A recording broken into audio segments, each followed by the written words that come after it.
Välkomna. Det är väldigt inspirerande att vara här.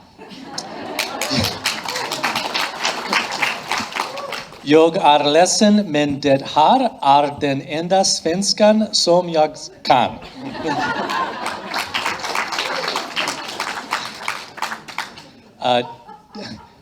Tack till universiteterna.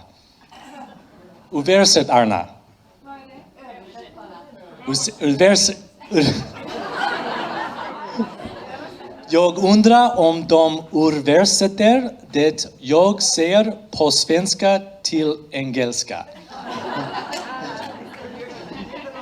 So that was my Swedish with a little bit of Spanish accent, I think.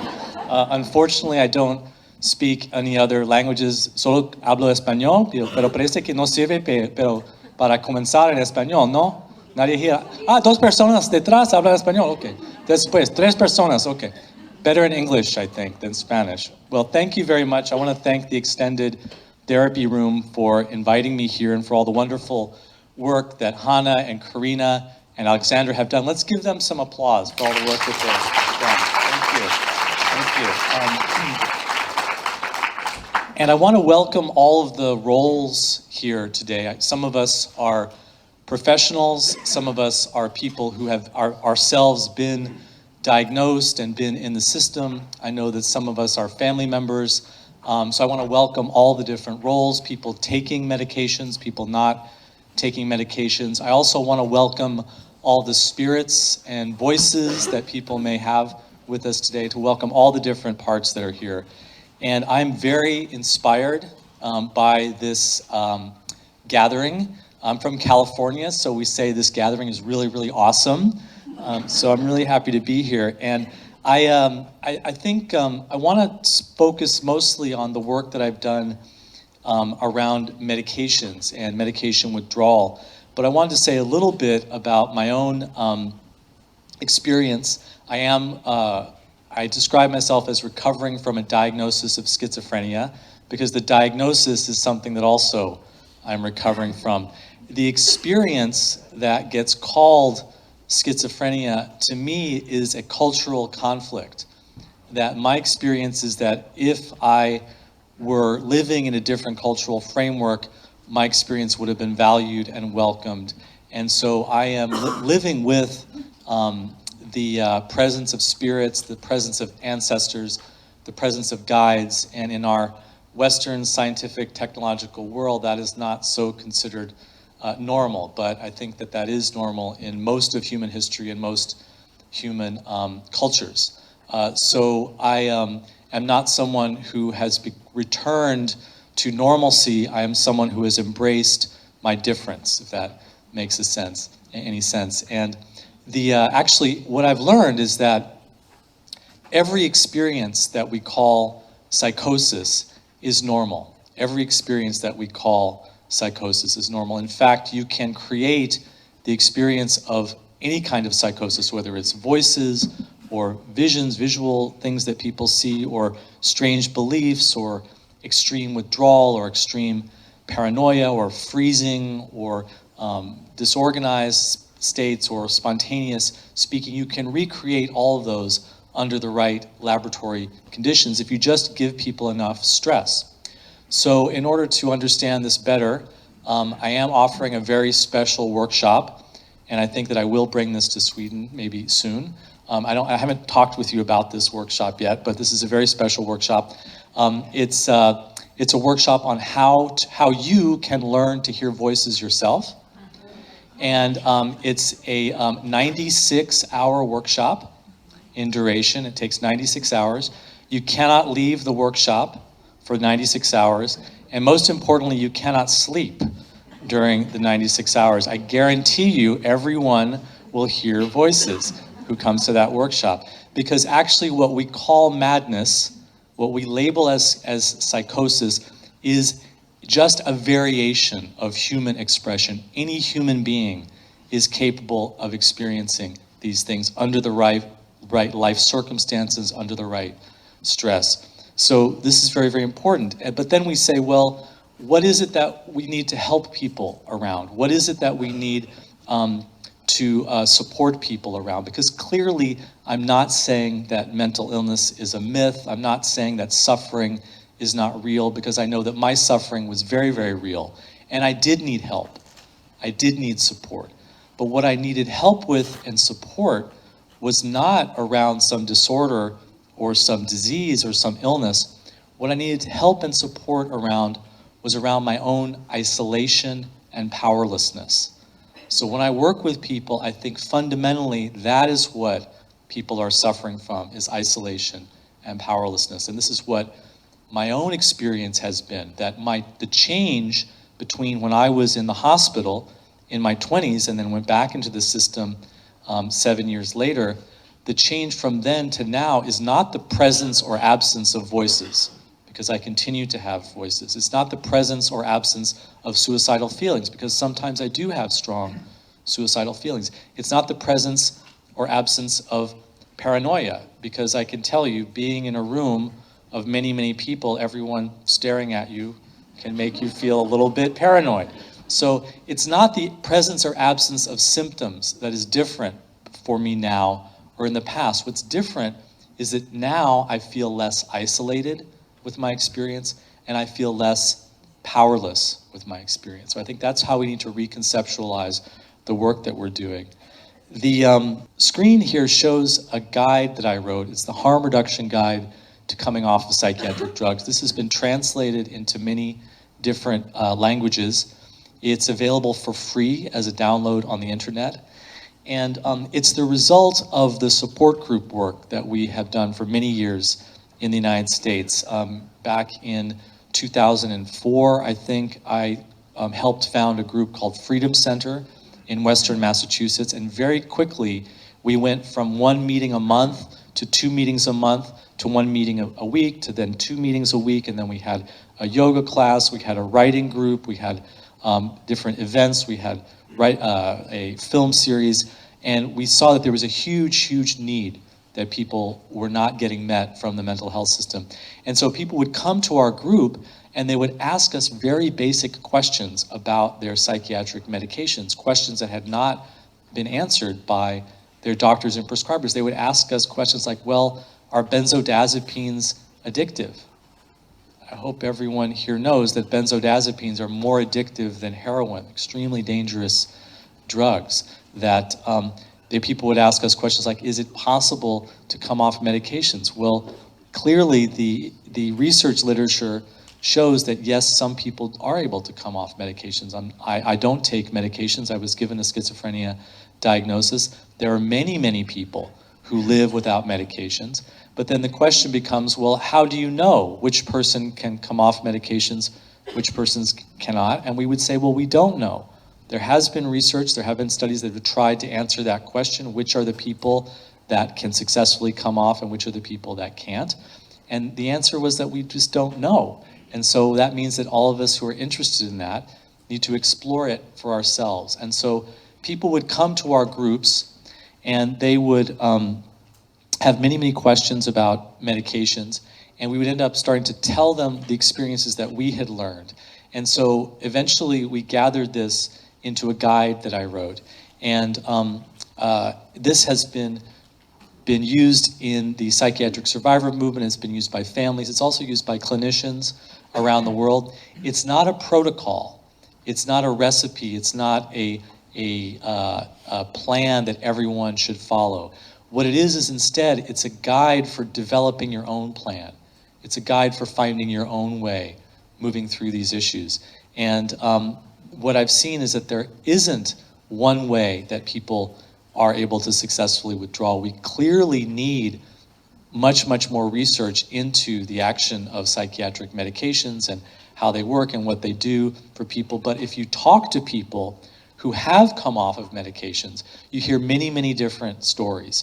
And so that's what we try to capture in the guide, and I'll talk a little bit about that some more. One of the main things that we learned is that a harm reduction approach was really what was most helpful for people. Now, we borrowed this idea of a harm reduction approach from sex education and treatment for drug addiction and substance use.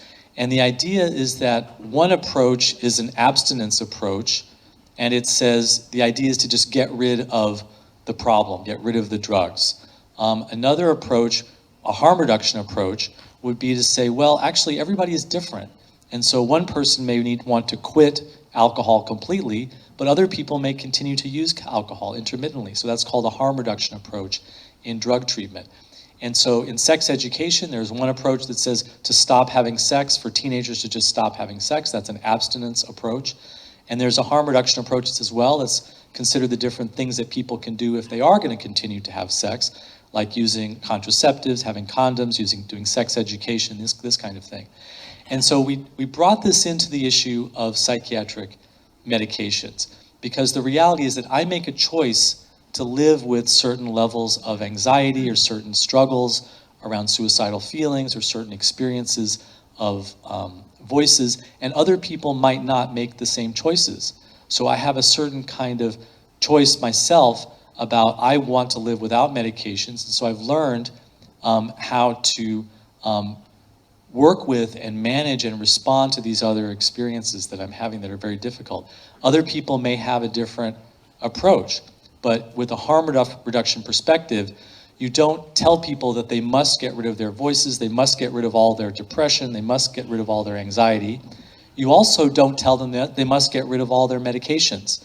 It's a very individual and personal approach. It's up to each person to decide for themselves, weighing the risks and the benefits. So I just want to show you some of the things that are in the guide. It was illustrated by a lot of people in the psychiatric survivor movement, different photographers and cartoonists and illustrators. There's quite a lot of information, and I don't have time to go through everything, but it's really, the idea is that it's a starting point for your own understanding. It's written really from the perspective of people who are making the decisions themselves, the patients, and that's very important because we haven't been given that choice. And a lot of people say, well, Will, why are you doing this work? Why is it that you feel you're not a doctor, you're not a pharmacologist, you're not a prescriber, and so how can you be doing this? And the answer is that now in society, when anyone goes to the doctor and they get a diagnosis and the doctor says, do this treatment, what's one of the first things that someone does today? They go home and they consult Dr. Google. And they get on the internet and they realize that one doctor says do this, and another doctor will say do this, and the other doctor will say do something else, and then you have the whole world of holistic and alternative medicine, you have Ayurveda, you have Chinese medicine, you have all these different approaches, and then people end up making the choices for themselves. So that's all we're doing with this guide, is offering people information that can help them to make their own choices. And a lot of the approach is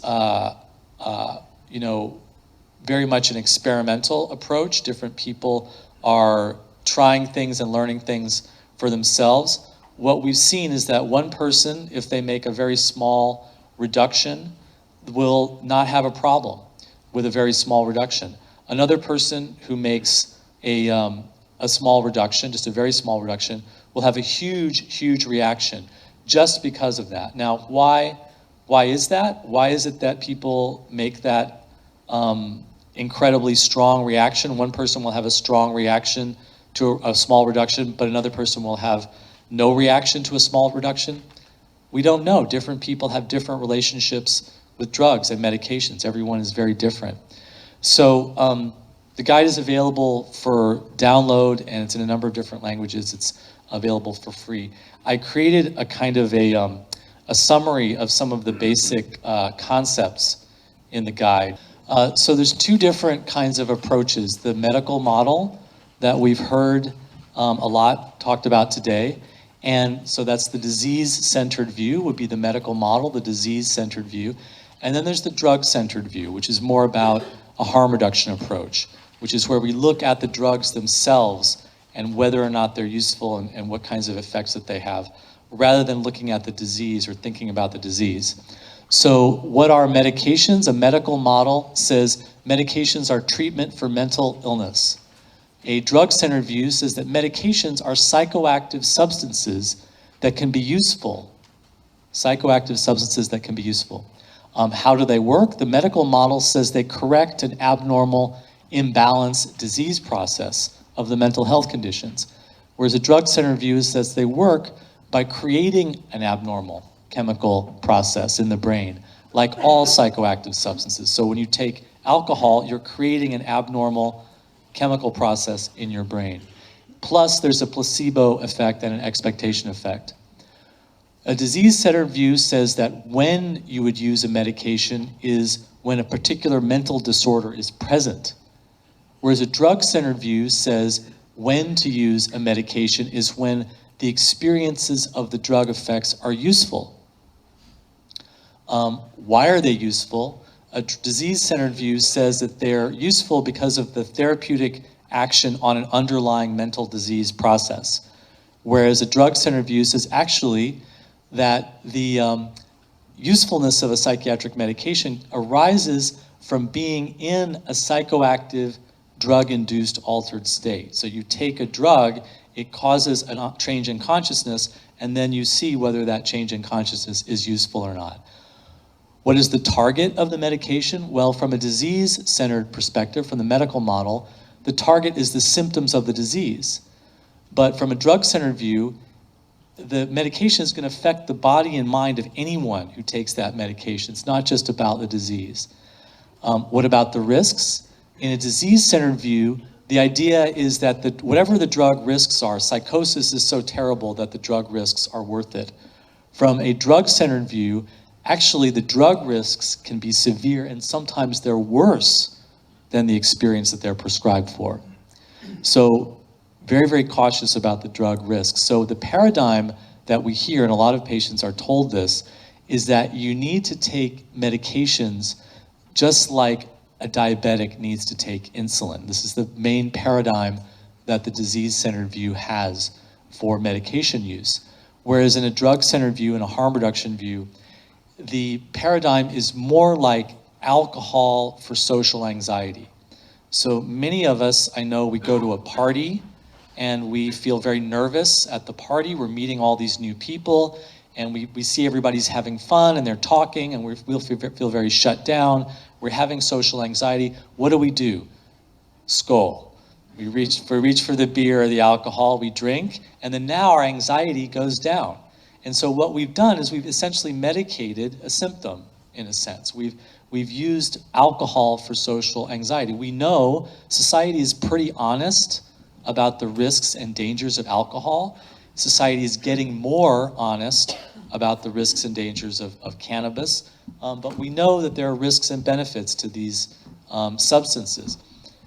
What we haven't done is we haven't had an honest discussion about the risks and benefits of psychiatric medication. So the paradigm would be just like alcohol can be helpful for some people, if they drink alcohol, they don't like the effects. They get tired, they get sleepy, they get anxious. I know for me, alcohol is not something that I find useful or helpful at all. Other people do. Some people, when they want to work more efficiently and more effectively, they drink coffee.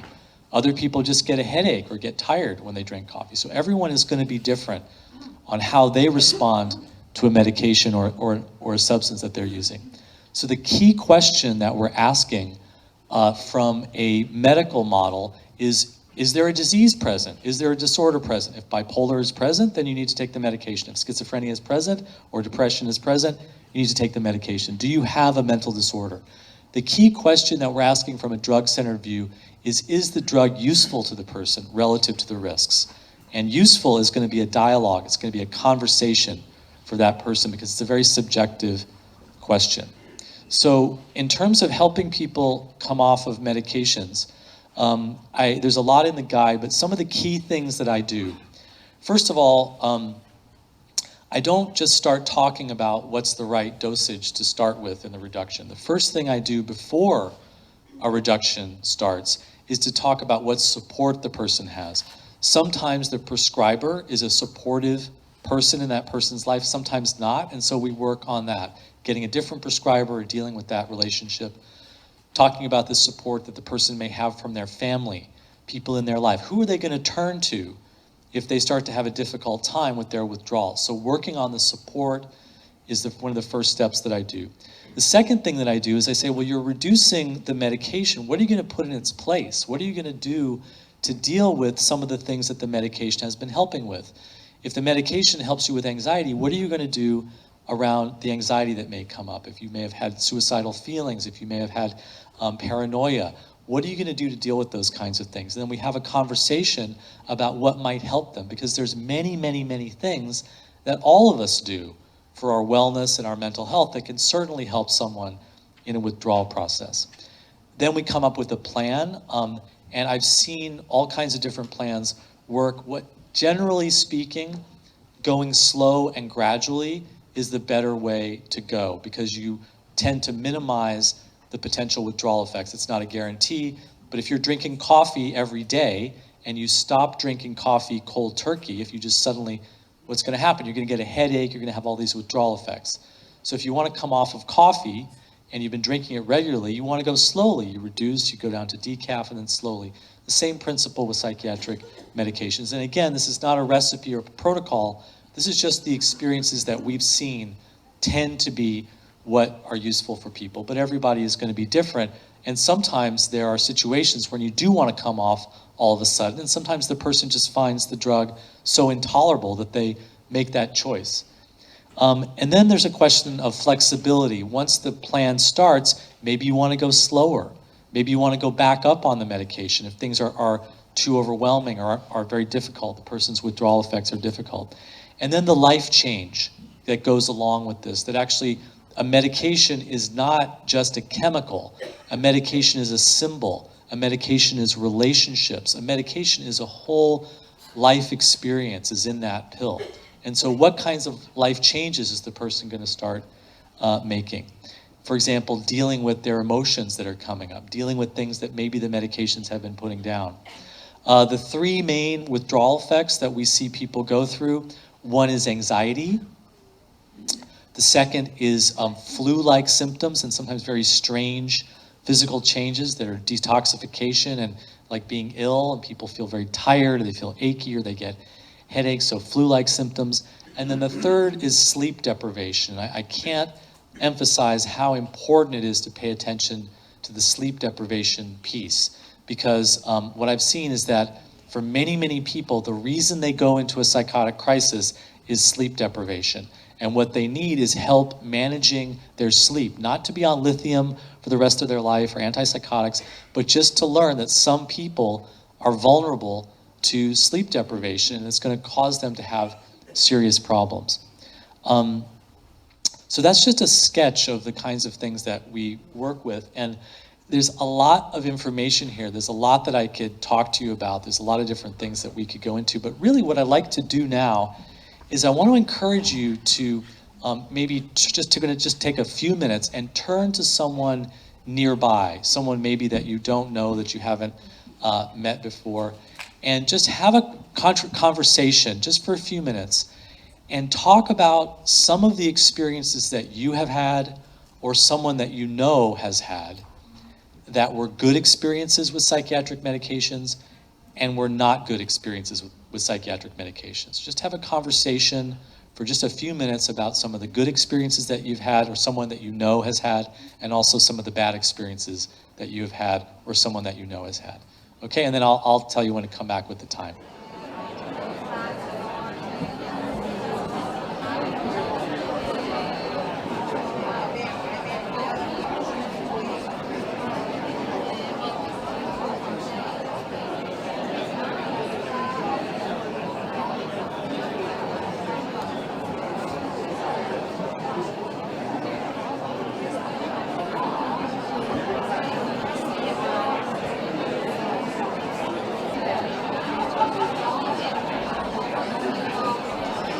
Okay, just take another moment or so.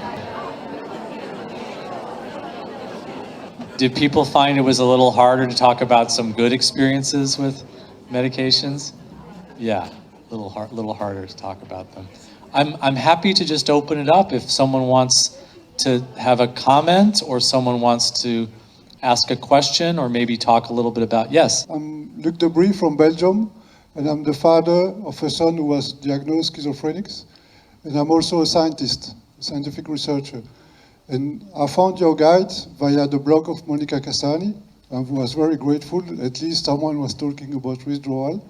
And I think it's on page 12. You have 44% of people who tried succeeded, and my son wanted to get rid of all the drugs he was on. And then 44 that succeeded, that means 56 that didn't. And my son was just out of the margins for the 44. And so my reaction as a scientist, how do we make 95, if not 100% of people to succeed? Yes, that is the right question Yes. to ask. And that is why we're here, and that's why we're starting the International Institute for Drug Withdrawal. And my son was on 3 drugs at that time, and I had learned in my career that when you manage a mixture of components, whatever, mixture of flavors, whatever, you have to consider the relative proportions, not only the dose. And so I helped him get down, keeping the relative proportions constant, and down the 3 together. And by contrast to others who go one by one, he had much less physical pains. Interesting. That's very interesting. Yes. The guide is in its 2nd edition now, and I added a lot of information because people said that they had learned certain things. That's not one that I have heard about, but I'll look into that. Well, this is one of the things that I'm doing with my PhD at Maastricht University is we're developing a world survey of antipsychotic withdrawal. And one way to learn about withdrawal is to ask people who've done it successfully. There's many, many ways to research this, but we're just at the beginning of researching it. I also think that there's a lot of research from the chemical dependency and alcohol and drug treatment world, and also the brain injury world and the chemical injury to brains and how brains can recover and how people are recovering in that sense that can also be brought to bear on this question of psychiatric drug withdrawal, because it is about chemical injury, I believe. So, yeah. I have experience from coming up of epileptic medicines. And one of my experiences was that the hardest battle was with the doctors. And finally, when I got my getting off plan, I used very long time getting off the drugs, but I didn't feel anything major relapses or anything. So now my next battle is getting off the diagnosis. Right, that's harder. I was on medications for about 3 years. I was on a disability payment for about 15 years. It was harder to come off of the disability payment and the dependency on the identity and the vulnerability that I had. That was much, much harder.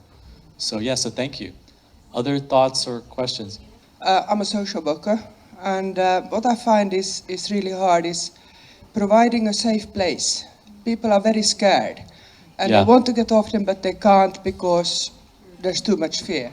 And there's no place, the system doesn't offer a safe, secure place where you could go and feel safe while all this is happening. Yeah, that's a very important issue for activism and research, that there need to be sanctuaries and places to go, and also a conversation that can happen about how can we make where you're living now more safe.